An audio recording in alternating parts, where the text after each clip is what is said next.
Driver जल्दी चलो, हमें जल्दी पहुंचना है। साहब लगता है आगे कुछ आर्मी के ट्रक जा रहे हैं, इसलिए रास्ता नहीं मिल रहा है। वैसे भी फौजी दिमाग से पैदल होते हैं।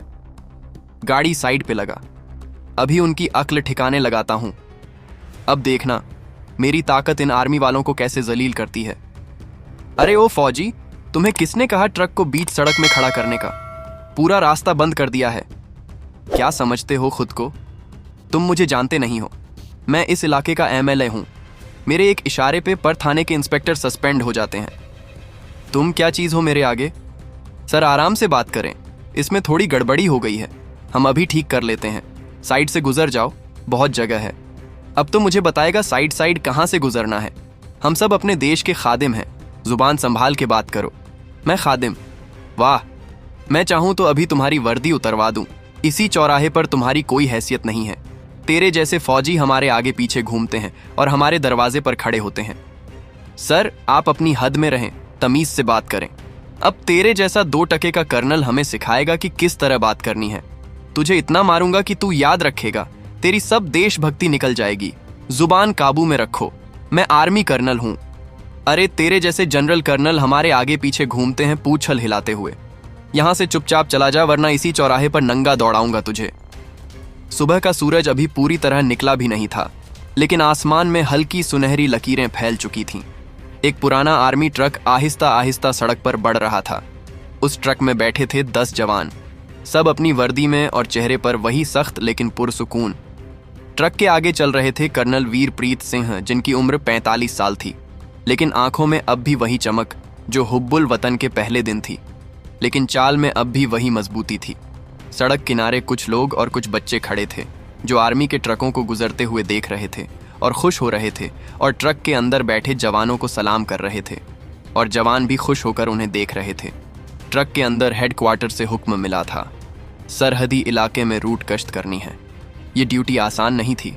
रास्ते में पुलिस की चेकिंग, गांव की भीड़, ट्रैफिक, सब कुछ एक मामूल था। लेकिन गलियों में एक हैरत अंगेज बात थी।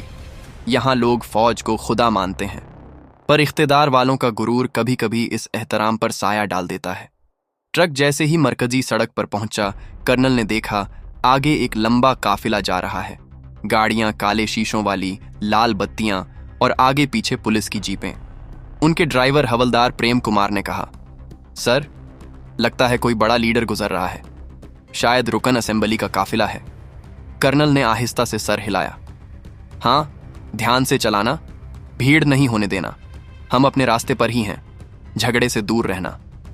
उनकी आवाज पुरसुकून थी, पर जैसे वक्त ने तय कर रखा हो कि आज की ड्यूटी सिर्फ एक मामूल नहीं, एक आजमाइश बन जाएगी। सड़क अब तंग होती जा रही थी। दोनों तरफ दुकानें खुल रही थीं। कहीं सब्जी वाले अपनी टाटरियां सजा रहे थे, तो कहीं पान की दुकानों से ताज़ा महक उठ रही थी।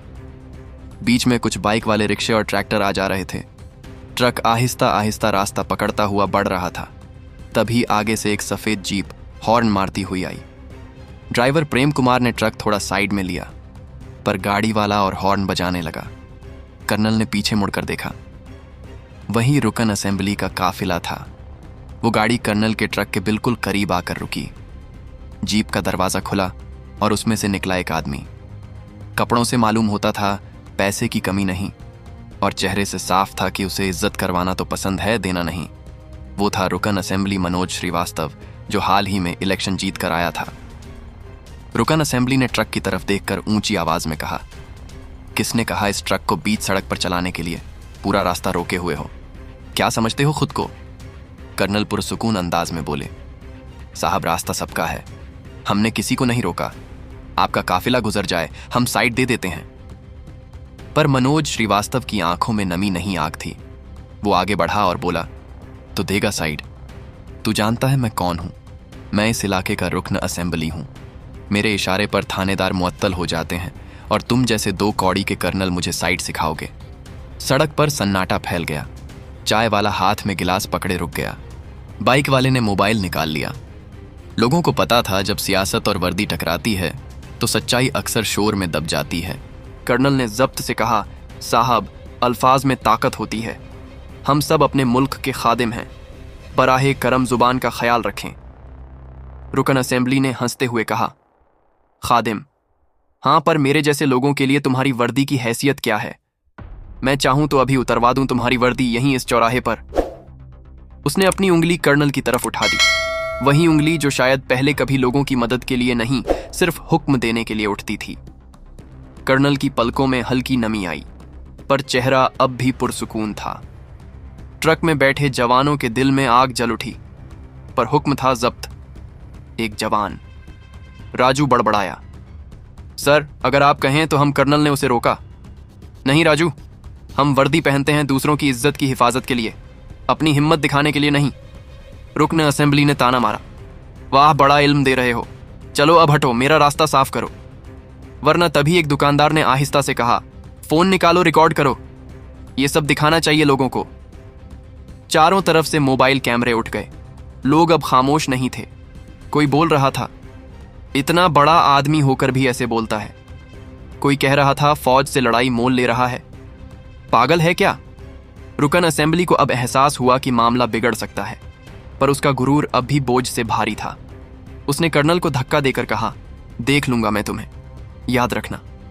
कर्नल ने सिर्फ इतना कहा, साहब, याद रखने की बात तो बस इज्जत की होती है, धमकी की नहीं। और वह मुड़कर ट्रक की तरफ चल दिए।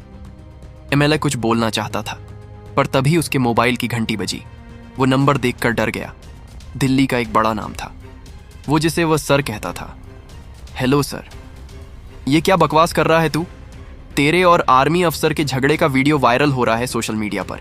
अभी के अभी संभल जा, वरना पार्टी तुझसे हाथ खींच लेगी। रुकन असेंबली के चेहरे का रंग उड़ गया। उसने इधर उधर देखा, लोग अब भी मोबाइल लिए रिकॉर्ड कर रहे थे। कर्नल अब ट्रक में बैठ चुके थे, पर उनकी आंखों में वो पुरसुकून चमक अब भी थी, वो चमक जो सच्चाई की होती है, इख्तिदार की नहीं। रुकन असेंबली के पैर जैसे जमीन में गड़ गए। वो लम्हा जब इंसान समझता है कि ओहदा बड़ा हो सकता है, पर इज्जत की बुलंदी उससे कहीं ऊपर होती है। कर्नल ने ड्राइवर से कहा, प्रेम कुमार चलो, ड्यूटी देर से सही पर पूरी करनी है। ट्रक आहिस्ता आहिस्ता आगे बढ़ा। पीछे रह गया वह चौराहा जहां लोगों ने सिर्फ एक झगड़ा नहीं, शराफत और गुरूर का फर्क देखा था। किसी ने कहा, देखो, यही असली फौज है, जिसे अपनी ताकत दिखाने की नहीं, इज्जत कमाने की आदत है। सड़क अब पीछे छूट चुकी थी, लेकिन हवा में अब भी उस मुकाबले की गूंज बाकी थी। ट्रक के अंदर सन्नाटा था, कोई जवान बोल नहीं रहा था। राजू, जो आमतौर पर सबसे ज्यादा बोलता था, अब खामोश था। प्रेम कुमार के हाथ स्टीयरिंग पर थे, पर उसकी पकड़ आम से ज्यादा मजबूत थी। कर्नल ने धीमी आवाज में कहा, आराम से चलाओ प्रेम कुमार, गुस्सा स्टीयरिंग पर नहीं निकालते। प्रेम कुमार ने हल्की मुस्कान दी, पर कुछ नहीं बोला। ट्रक के पीछे बैठे जवानों में सरगोशी शुरू हो गई थी। सर को सबके सामने जलील कर गया वो आदमी। राजू ने आहिस्ता से कहा, अगर हमारे हाथ में होता तो वो जुमला अधूरा छोड़ दिया। जवान विजय ने जवाब दिया, सर ने सही किया, अगर हम रिएक्ट करते तो मामला और बिगड़ता। हम फौज में हैं, सड़क की लड़ाई हमारे लिए नहीं होती। राजू ने सर हिलाया, पर उसकी आंखों में आंसू थे। पर भाई, जब किसी अपने की इज्जत पामाल की जाती है तो खून उबल पड़ता है। कर्नल ने सब सुन लिया था, पर उन्होंने कोई जवाब नहीं दिया। वो जानते थे कि जवानों के दिल में जो आग है, वो नज़्मो ज़ब्त से नहीं, इंसानियत से भरी है। ट्रक अब आर्मी कैंप में पहुंच जाता है और सब आर्मी जवान अपने कैंप में आराम कर रहे थे, लेकिन कर्नल के कैंप की लाइट अब भी जल रही थी और वह मेज पर पड़ी एक तस्वीर देख रहा था जो उसके बेटे और बीवी की थी, जो कि वह भी फौज में थे। कर्नल ने आहिस्ता से फोटो को उठाया, एक लंबी सांस ली और खुद से कहा, शायद यह दिन भी एक आजमाइश है। उनके फोन पर नोटिफिकेशन चमकने लगे। सोशल मीडिया पर वही वीडियो वायरल हो चुका था। सुर्खी थी, रुकने असेंबली ने आर्मी कर्नल की बेइज्जती की। आवाम भड़क उठी। वीडियो के नीचे सैकड़ों तफसीरें थे। ये कैसा लीडर है? मुल्क की फौज की बेइज्जती करने वालों को सजा मिलनी चाहिए। कर्नल वीरप्रीत सिंह को सलाम। कर्नल ने स्क्रीन बंद कर दी। वह जानते थे कि हुजूम का गुस्सा कभी पायदार नहीं होता, पर इज्जत का जख्म वो दिल में रह जाता है। दूसरी तरफ वही रुकने असेंबली मनोज श्रीवास्तव, जो सुबह तक गुरूर में था, अब बेचैनी में था। उसके घर में फोन की घंटी रुकी नहीं रहती थी। राजधानी से फोन आया, मनोज जी, पार्टी ने आपके खिलाफ नोटिस जारी कर दी है, आपको कल प्रेस कॉन्फ्रेंस में वजाहत देनी होगी। वो बोला, साहब, मुझसे गलती हो गई। मैं लेकिन अब बहुत देर हो चुकी थी। मीडिया ने उसे मगरूर रुकन असेंबली का नाम दे दिया था। लोग उसके घर के बाहर जय हिंद के नारे लगाने लगे थे। उसके अपने कारकुन अब दूर दूर रहने लगे थे। रुकने असेंबली खुद अपनी गाड़ी में आर्मी कैंप में आया। गाड़ी से उतरा और सीधा कर्नल के पास पहुंच गया। उसके हाथ में फूलों का एक गुलदस्ता था और शर्म के मारे सर झुकाए खड़ा था। उसने कर्नल से कहा, कर्नल साहब, मुझसे गलती हो गई। मैं अपने की पर शर्मिंदा हूं। आप मुझे माफ कर दें।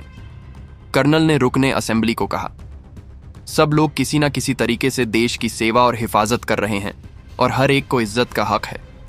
अगर आप चाहते हैं कि मैं आपको माफ कर दूं तो आप अपना रवैया ठीक करें और आइंदा किसी के साथ ऐसा नहीं करेंगे, क्योंकि हर शख्स इज्जत के काबिल होता है।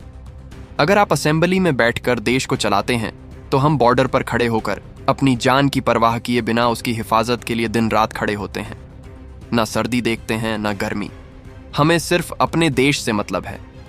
दोस्तों, इस कहानी से हमें यह सबक मिलता है कि इज्जत और इख्तियार में फर्क होता है। हकीकी ताकत गरूर और धमकियों से नहीं, बल्कि नज़्मो जब सब्र और इंसानियत से मिलती है। हर इंसान, चाहे उसका ओहदा कुछ भी हो, इज्जत के लायक है।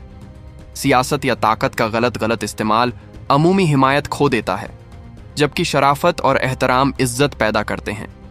अहम तरीन बात इज्जत मांगने से नहीं, कमाने से मिलती है, और वह शख्स बड़ा होता है जो दूसरों को इज्जत दे, न कि सिर्फ अपनी मांगे। यह कहानी मुकम्मल तौर पर फर्जी है। इसका हकीकत से कोई ताल्लुक नहीं।